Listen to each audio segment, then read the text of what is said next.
Hoje, dia 28 de fevereiro, está sendo celebrado o Dia Mundial das Doenças Raras, uma iniciativa para conscientizar a população. Carol, a data é uma forma de chamar a atenção para a necessidade de haver mais pesquisa e conhecimento sobre essas doenças que, por serem raras, são de difícil diagnóstico. Aqui mesmo na Câmara Municipal, a pedido do vereador Daniel Annemberg, do PSB, a fachada do Palácio Anchieta foi iluminada de azul em alusão ao Dia Mundial das Doenças Raras. E sobre este assunto eu converso agora com o médico geneticista do Ambulatório de Diagnóstico do Instituto Jô Clemente, Dr. Caio Brusaca. Dr. Caio, muito obrigada pela sua entrevista, boa tarde. A maioria das doenças raras são de origem genética? Sim, estima-se que 80% das doenças raras, elas têm um fundo genético. Quais são as que mais ocorrem?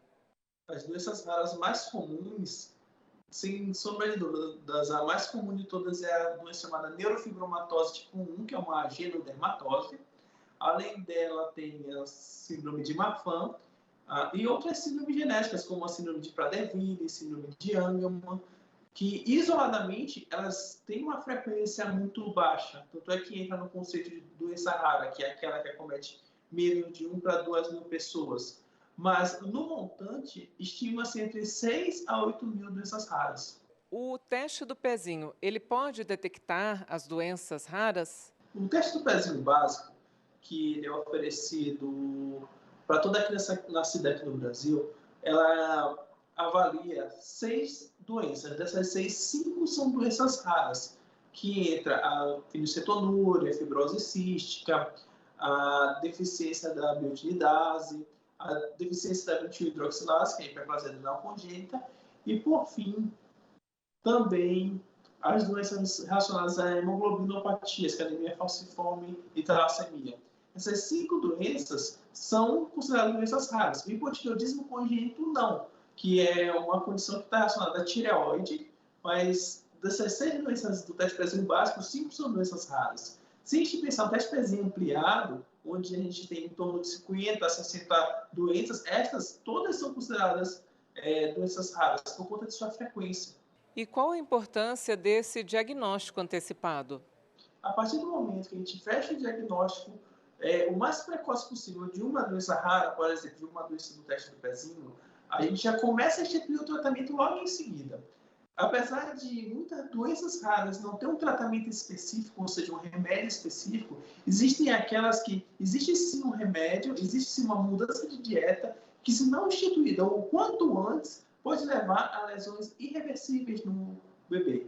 Agora, tem doenças raras que não são diagnosticadas por esse teste do pezinho e há muita dificuldade, né, de diagnóstico. Como é que as pessoas, elas costumam assim ter bastante dificuldade até elas conseguirem um tratamento?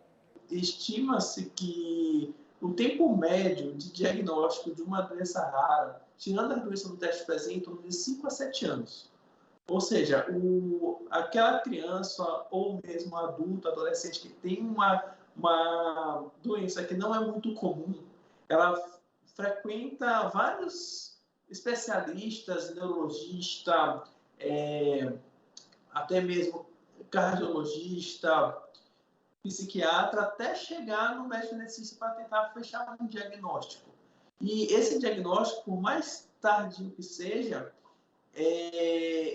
a partir do momento que nós fechamos o diagnóstico, instituir o tratamento o quanto antes é o nosso maior objetivo. Bom, aqui em São Paulo a gente sabe que já teve um terreno cedido pela prefeitura para construir a Casa dos Raros, que é uma iniciativa da Casa Hunter, do Instituto Genética para Todos e também do ex-vereador Gilberto Natalini, que vai ser um hospital de referência. Qual a importância de ter um hospital especializado em doenças raras?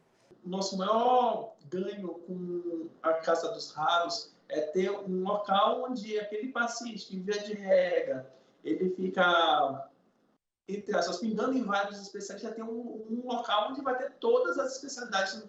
E esse local, aqueles especialistas entendem daquelas condições incomuns. Por exemplo, a partir do momento que uma criança é diagnosticada com uma doença rara, síndrome de Prader-Willi, por exemplo, ele vai ser avaliado pelo endócrino no AME, ele é avaliado pelo neuropediatra, no AMA, o psiquiatra infantil no CAPS, o geneticista num hospital como o Hospital Menino Jesus, e assim sucessivamente, ou seja, fragmenta-se muito a saúde daquele indivíduo. E o que acontece? A partir do momento que a gente centraliza uma casa dos raros, a gente melhora a qualidade de vida daquela pessoa, porque a gente realmente ela circula pelas especialidades, sendo que essas especialidades elas conversam entre si. É a grande e famosa equipe multiprofissional, que a gente sempre fala da importância da equipe multiprofissional. Assim como existem algumas doenças raras que necessitam de medicamento de alto custo, nesses centros especializados em doenças raras, é o melhor local para elas receber esse tipo de medicamento, porque realmente ali tem a equipe preparada, tanto para diagnosticar quanto para tratar aquela doença rara. Doutor Caio, muito obrigada mais uma vez pela sua entrevista ao Jornal da Câmara. Muito obrigado pelo convite. É sempre uma honra estar aqui divulgando conhecimentos sobre genética e principalmente sobre as doenças raras.